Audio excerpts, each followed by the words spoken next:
हरे कृष्णा. सर्व भक्तांचं स्वागत आहे प्रातःकालीन श्रीमद भागवतमच्या पाठामध्ये.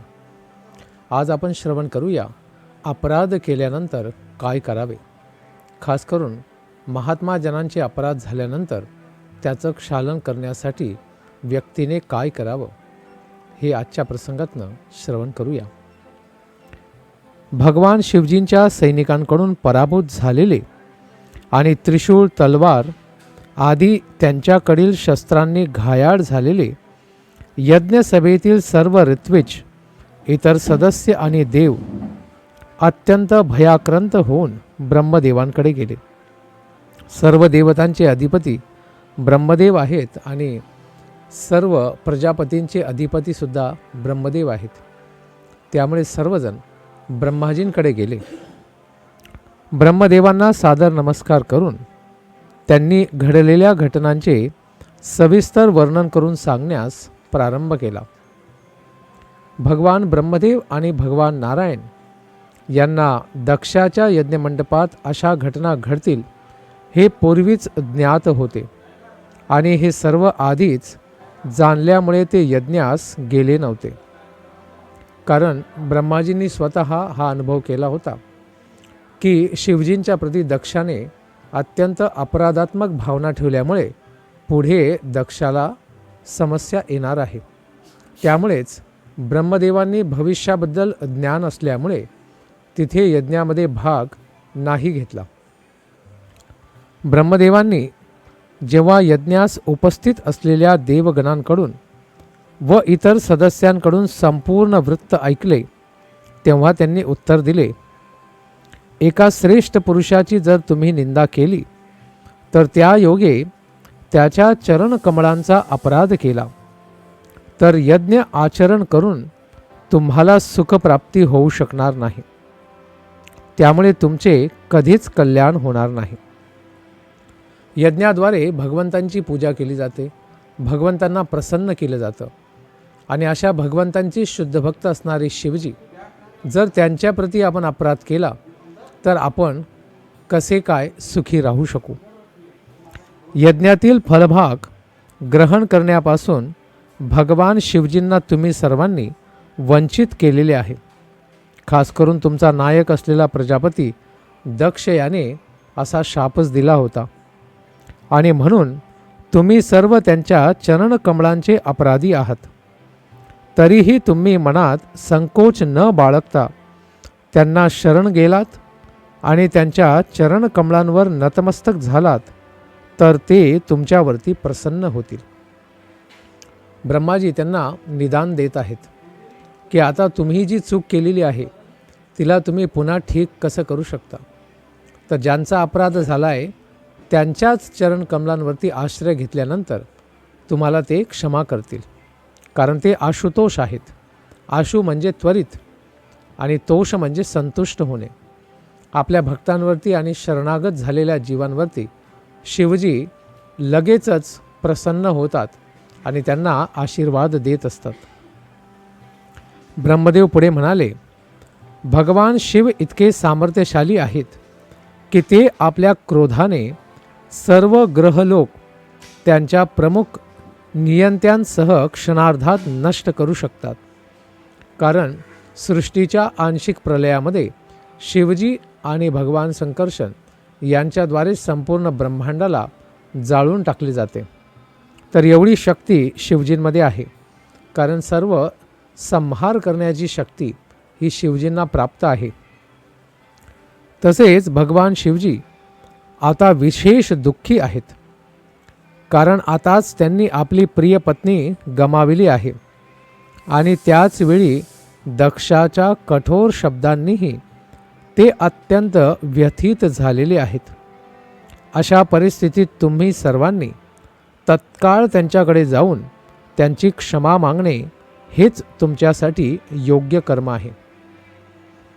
सर्वात दुःखी जरी असले तरीही प्रार्थना केल्याने लगेच प्रसन्न होणाऱ्या शिवजींकडे सर्व देवतांनी जावं आणि त्यांची माफी मागावी असं स्वतः ब्रह्मदेवांनी देवतांना सांगितलं.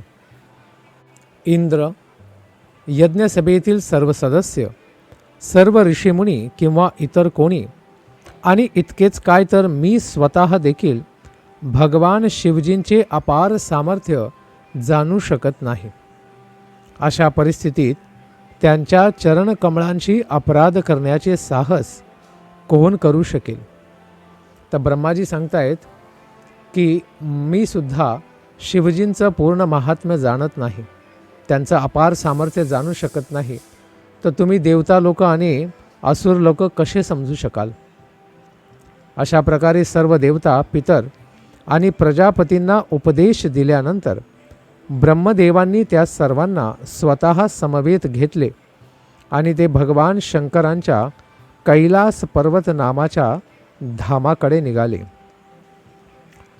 कैलास नामक प्रसिद्ध धाम विविध औषधींनी आणि वनस्पतींनी भरलेले आहे.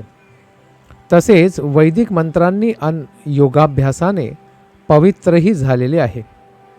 कारण तिथे भगवान शिवजी सदा सर्वदा भगवंतांच्या चरणकमलांवरतीच ध्यान करीत असल्यामुळे सर्व प्रदेश अत्यंत पवित्र आहे.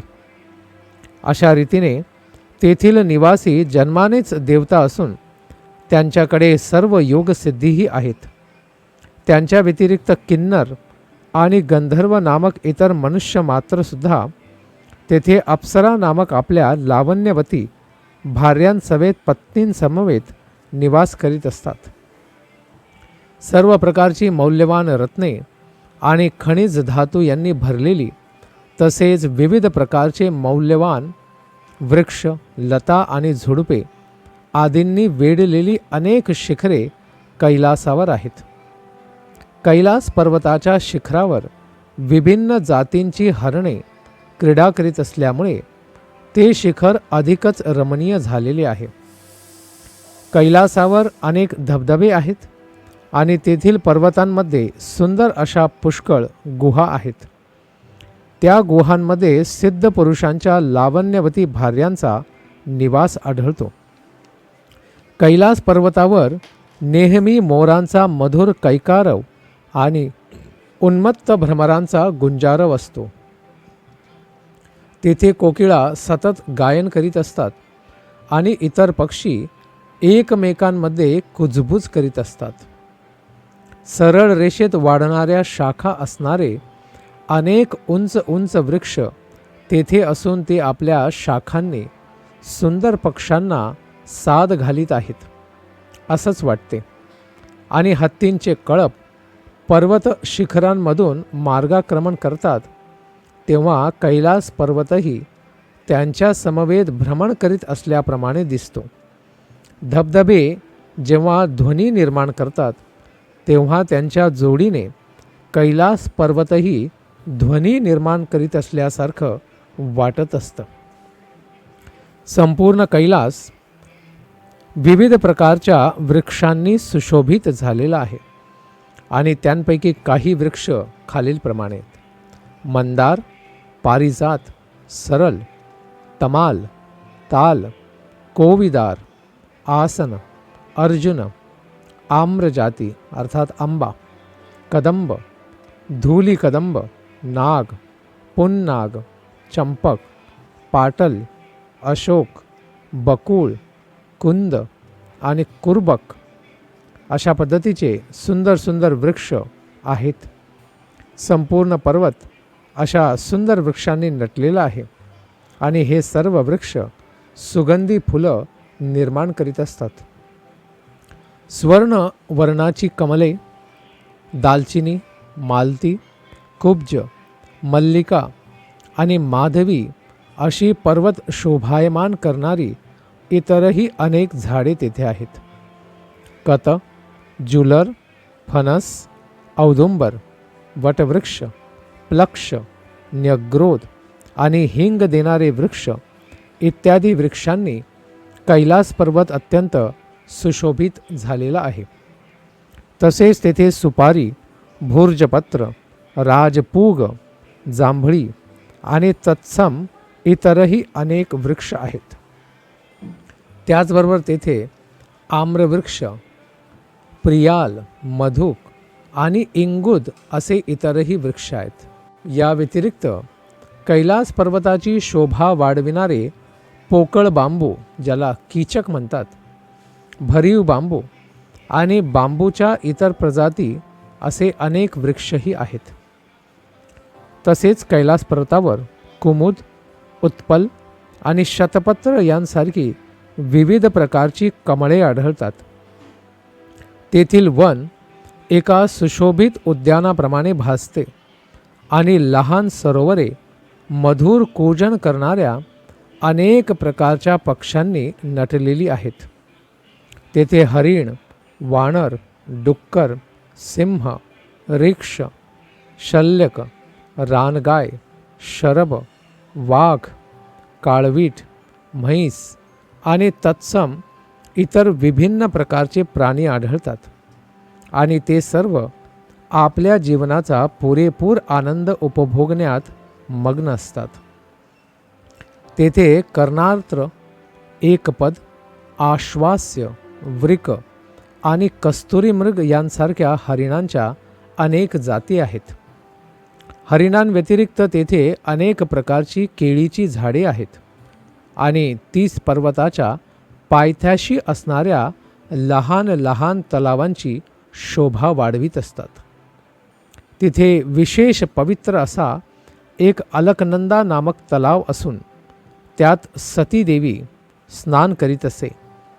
सर्व देवतांनी जेव्हा कैलास पर्वताचे अनुपम सौंदर्य पाहिले तेव्हा तेथे आढळणारे एक श्रेष्ठ वैभव पाहून ते अत्यंत आश्चर्यचकित झाले.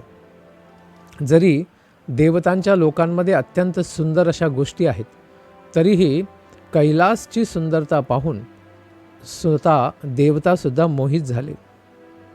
अशा प्रकारे देवतांनी अलका नामक आश्चर्यचकित करणारा रमणीय प्रदेश पाहिला. हा प्रदेश सौगंधिक अर्थात अत्यंत सुगंधाने भरलेला अशा पद्धतीच्या नावाच्या वनात होता. हे वन सौगंधिक म्हणून ओळखले जात होते कारण तेथे विपुल प्रमाणामध्ये कमळे होती. त्यांनी नंदा आणि अलकनंदा नावाच्या 2 नद्याही पाहिल्या. या दोन्ही नद्या पुरुषोत्तम भगवंतांच्या चरणकमळांच्या धुळीने अतीव पावन झालेल्या होत्या. हे विदुर, मैत्रेयीशी सांगतात, स्वर्गीय ललना आपल्या पतींसह स्वतःच्या विमानांतून त्या नद्यांवर येतात आणि कामोपभोगानंतर पाण्यामध्ये प्रवेश करतात. नंतर नदीमध्ये जलक्रीडा करीत त्या आपापल्या पतींवर पाण्याचे तुषार उडविण्याचा आनंद घेत असतात. अशा प्रकारे हे स्वर्गीय देवता आनंद प्राप्त करतात. स्वर्गीय लोकांतील स्त्रियांनी त्या पाण्यामध्ये स्नान केल्यानंतर ते पाणी त्यांच्या शरीरावरील कुंकवामुळे पिवळे आणि सुगंधित होते. म्हणून हत्ती आपापल्या माद्यांसमवेत म्हणजेच हत्तीनींसह तेथे स्नान करण्यासाठी येतात. तेव्हा ते तहानलेले नसले तरीही ते अत्यंत सुगंधी असे ते पाणी पित असतात. स्वर्गीय निवाशांच्या विमानांवर मोती, सोने आणि इतर अनेक प्रकारची मौल्यवान रत्ने जडविलेली असतात. स्वर्गीय निवाशांची तुलना अधूनमधून चमकणाऱ्या विजांच्या प्रकाशाने सुशोभित झालेल्या आकाशस्थित मेघांशी करण्यात आली आहे. देव प्रवास करीत असताना सौगंधिक नावाच्या प्रख्यात वनावरून पुढे गेले. ते वन फुलांच्या, फळांच्या आणि कल्पवृक्षांच्या विविध जातींनी परिपूर्ण भरलेले होते. त्या वनावरून जाताना त्यांनी यक्षेश्वर कुबेराचा प्रदेशही तेथे पाहिला. त्या स्वर्गीय वनामध्ये लाल माना असलेले पुष्कळ पक्षी होते आणि त्यांचा मधुर ध्वनी भ्रमरांच्या गुंजारवासमवेत मिसळून जात होता. त्याचप्रमाणे तेथील तलाव कलरव करणाऱ्या पुष्कळ हंसांनी तसेच दृढ देठाच्या कमळपुष्पांनी सुशोभित झालेले होते. या सर्व वातावरणीय वैशिष्ट्यांनी चंदनवनात कळपाने फिरणाऱ्या वन्य हत्तींना प्रक्षुब्ध केले होते आणि वनामध्ये वाहणाऱ्या वायूने तेथील यक्ष स्त्रियांची मने कामसुखासाठी उत्तेजित केलेली होती. देवांनी हे सुद्धा पाहिले की तेथील सरोवरांच्या काठांवरील स्नानघाट आणि त्यांच्या पायऱ्या वैदुर्य मण्यांनी बनविलेल्या होत्या. ती सरोवरे कमळांनी भरलेली होती. अशा सरोवरांजवळून जाताना ते एक प्रचंड वटवृक्ष असलेल्या स्थानी पोहोचले. तो वटवृक्ष 800 मैल उंच होता, प्रचंड उंच, आणि त्याच्या शाखांचा विस्तार 600 मैलांच्या परिसरात सभोवार पसरलेला होता. त्या झाडाची दाट सावली तेथे पडलेली होती आणि तेथील तापमान अत्यंत थंड होते. मात्र असे असूनही तेथे पक्ष्यांचा किळबिळाट मुळीच नव्हता, अर्थात एकदम शांतता होती. योगीजनांना पूर्णत्व प्राप्त करून देण्यास आणि इतर लोकांचा उद्धार करण्यास समर्थ असलेल्या त्या वृक्षाखाली भगवान शिवजी स्वतः आसन घालून बसलेले देवतांनी पाहिले. शाश्वत काळाप्रमाणेच गंभीर असलेल्या त्या भगवान शिवजींनी क्रोधाचा पूर्णपणे त्याग केला आहे असं वरकरणी दिसत होतं. जरी भगवान शिवजी अत्यंत क्रोधितही लवकर होतात, तसेच अत्यंत प्रसन्नही लवकर होतात. तर एकदम शांत मुद्रेमध्ये तेथे त्यांना बसलेले बघितलं. तेथे आसनस्थ झालेले भगवान शिवजी हे गुह्यकांचा स्वामी असा कुबेर आणि आधीच मुक्तात्मे असलेल्या चतुष्कुमारांसारख्या संत पुरुषांनी वेढलेले होते. तेथे बसलेले भगवान शिवजी ऋषितुल्य आणि अत्यंत गंभीर होते.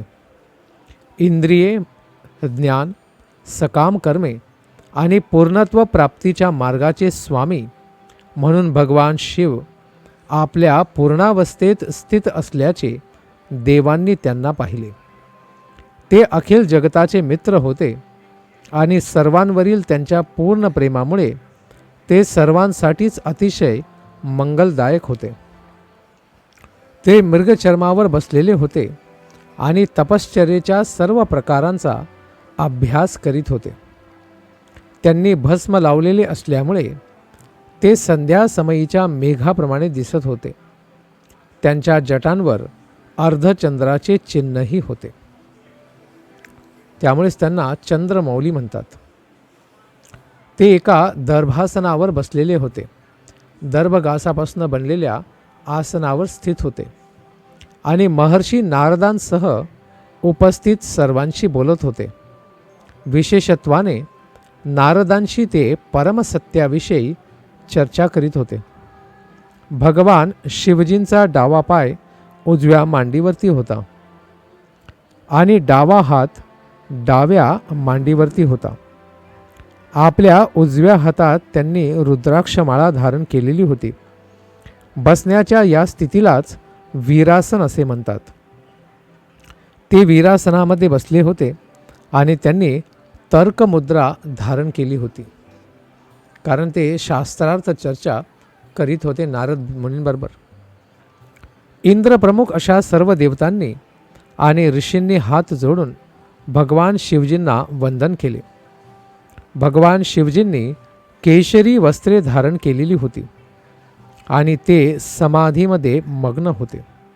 अशा प्रकारे ते सर्व ऋषींचे अग्रणी अर्थात प्रमुख असे दिसत होते. भगवान शिवजींच्या चरणकमळांचे पूजन देव दानव अशा दोघांद्वारेही केले जाते, कारण दोघांसाठी ते अत्यंत वंदनीय असेच आहेत. स्वतःचे इतके श्रेष्ठ स्थान असूनही ज्या क्षणी त्यांनी इतर देवतांसमवेत ब्रह्मदेवांनाही येताना पाहिले, त्या क्षणी ते त्वरित उठून उभे राहिले आणि ज्याप्रमाणे वामन देवांनी कश्यप मुनींना सादर प्रणाम केला, त्यांनी देखील नतमस्तक होऊन ब्रह्मदेवांच्या चरणकमळांना स्पर्श करीत त्यांचा आदर केला. भगवान शिवजींसमवेत बसलेल्या नारदांसारख्या इतर सर्व महर्षींनी देखील ब्रह्मदेवांना आदरपूर्वक नमस्कार केला. अशा प्रकारे पूजित झाल्यानंतर भगवान ब्रह्मदेवांनी स्मित करून भगवान शिवजींशी बोलण्यास प्रारंभ केला. ब्रह्माजी म्हणाले, हे भगवन, मला माहीत आहे की तुम्ही अखिल ऐहिक भौतिक अभिव्यक्तींचे नियंता आहात, संपूर्ण भौतिक विश्वाचे माता-पिता आहात आणि या भौतिक सृष्टीच्या पलीकडील परब्रह्मही आहात. मी तुम्हाला याच रूपामध्ये जाणतो. कारण शिवजी कधीकधी विष्णू तत्वामध्ये अर्थात त्यांची पूर्ण शक्ती घेऊन प्रकट होतात, कधीकधी जीवतत्वही असू शकतात आणि कधीकधी महत्त्वाची देवता पण असतात. आणि आध्यात्मिक जगताच्या सुरुवातीलाच सदाशिव रूपामध्ये ते विष्णूच्या अवतार रूपामध्येच स्थित असतात. हे भगवन, एक कोळी ज्याप्रमाणे आपले जाळे निर्माण करतो, त्याचे पालन करतो आणि शेवटी पुन्हा ते सर्व काही नष्ट करतो, त्याचप्रमाणे तुम्ही स्वतःच्या व्यक्तित्वाचा विस्तार करून या भौतिक जगताची उत्पत्ती करता, त्याचं पालनही करता आणि त्याचा नंतर संहारही करता, नाश करतात. हे प्रभू, तुम्हीच दक्षाच्या माध्यमातून यज्ञ पद्धती चालू केलेली आहे आणि अशा पद्धतीद्वारे मनुष्य धार्मिक कार्यांचे आणि आर्थिक विकासाचे लाभ सर्वथा प्राप्त करू शकतो. त्यामुळे पैसा आणि समृद्धी आणि ऐश्वर प्राप्त करण्यासाठी या जगतातले लोक शिवजींची उपासना करीत असतात. तुमच्या नियामक तत्वांखालीच 4 वर्ण आणि 4 आश्रमांच्या धर्माचा आदर केला आहे.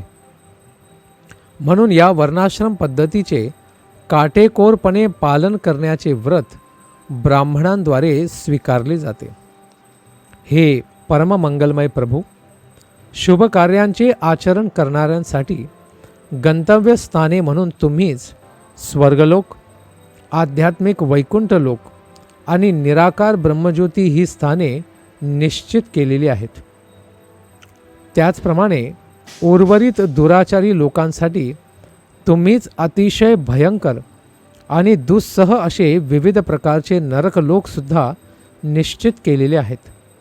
तरीही कधीकधी असे आढळते की त्यांची गंतव्यस्थाने अगदी विपरीतच असतात आणि याचे कारण निश्चित करणे खचितच अत्यंत अवघड आहे.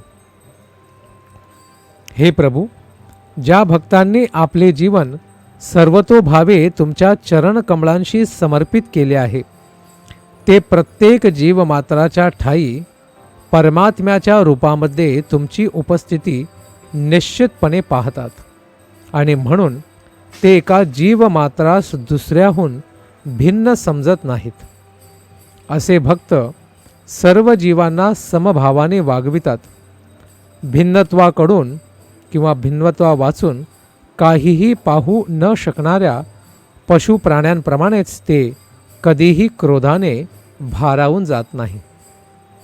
जे लोक सर्व गोष्टी भेददृष्टीने पाहतात, अर्थात माझं तुझं अशा पद्धतीने पाहतात, जे केवळ सकाम कर्मांवरच आसक्त असतात, जे दुष्ट मनाचे असतात आणि ज्यांना इतरांची उत्कर्षावस्था अर्थात प्रगती पाहून सदैव दुःखच होत असते आणि म्हणून जे कठोर आणि मर्मभेदी शब्दांद्वारे सर्वांना दुःख देतात, त्या सर्वच प्रकारच्या लोकांचा दैवाद्वारे पूर्वीच वध करण्यात आला आहे.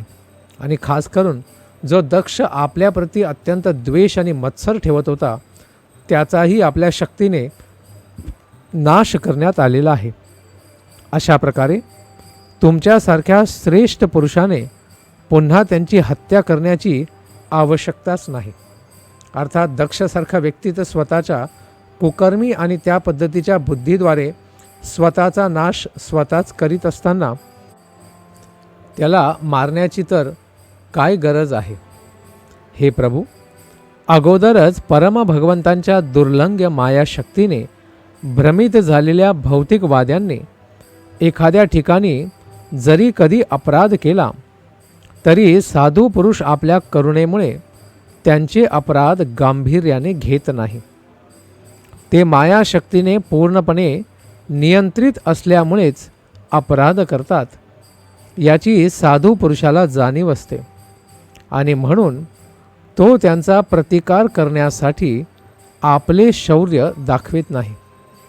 जे स्वतःच आपल्या मनोबलाने हारलेले आहेत त्यांचा कोणीही वध किंवा पराभव करण्याची तर काय आवश्यकता आहे. हे प्रभू, पुरुषोत्तम भगवंतांच्या मायाशक्तीच्या भयंकर प्रभावाने तुम्ही कधीच भ्रमित होत नाही, कारण आध्यात्मिक चिंतनाद्वारे आपण सर्वथा तिन्ही गुणांच्या पलीकडे स्थित असतात.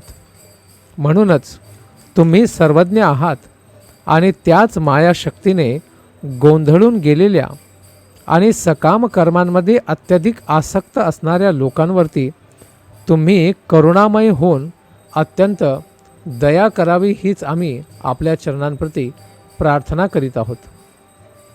हे भगवान शिव, तुम्ही यज्ञातील एका भागाचे अधिकारी आहात आणि योग्य ते फळही प्रदान करणारे आहात. फक्त यज्ञाचा भागच नाही तर त्याचं फळही देण्याची शक्ती आपल्याकडे आहे. परंतु हे फळ आपल्याला नाही मिळावं अशा पद्धतीचा मूर्ख निर्णय हा प्रजापती दक्षने घेतला होता. हा फार मोठा अपराध त्याने केला होता. दुष्ट पुरोहितांनी तुम्हाला तुमचा हवीर भाग दिला नाही आणि म्हणून तुम्ही संपूर्ण यज्ञाचा विध्वंस आपल्या शक्तीद्वारे आणि अनुचरांद्वारे केलेला आहे. यामुळे आता यज्ञाची समाप्ती झालेली नाही, कारण यज्ञ तर पूर्ण आहुतीशिवाय संपूर्ण होऊ शकत नाही. आता तुम्ही आवश्यक ती कृती करावी आणि स्वतःचा अधिकार असलेला हवीर भागही घ्यावा. अर्थात हा यज्ञ भगवान विष्णूंच्या प्रित्यर्थ होत आहे, तर हा यज्ञ पूर्ण व्हावा, देवतांचं पण कल्याण व्हावं आणि आपल्याला पण याचा योग्य तो प्रसाद प्राप्त व्हावा.